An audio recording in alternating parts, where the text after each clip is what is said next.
Methylone is the cathinone analogue of MDMA.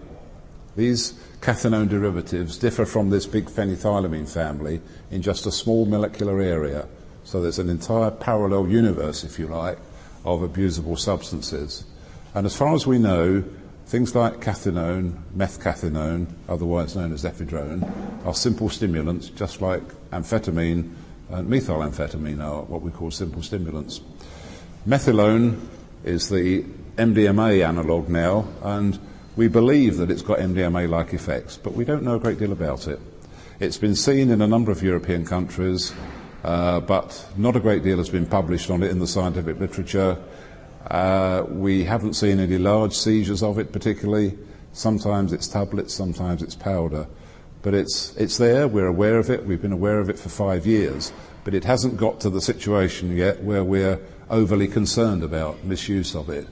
Misuse of methylone is still at a very, very low level compared to, say, MDMA, its closest cousin. We've got a long history of what's called generic substance control in this country. It goes back 30 years, and to give you the best example, we control what are called phenethylamines generically.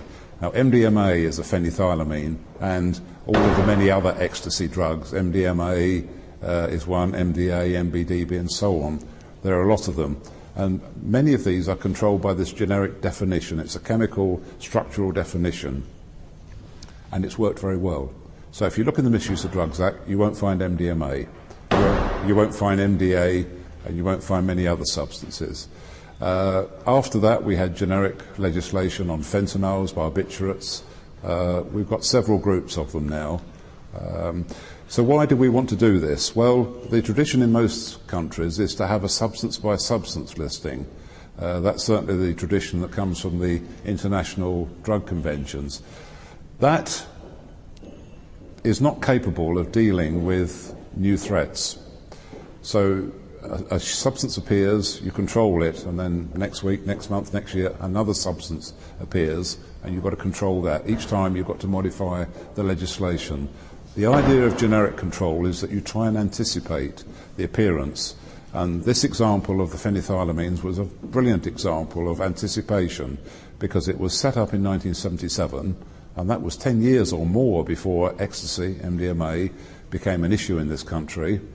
And for the next 25 years, it captured all of the substances that appeared on the illicit market.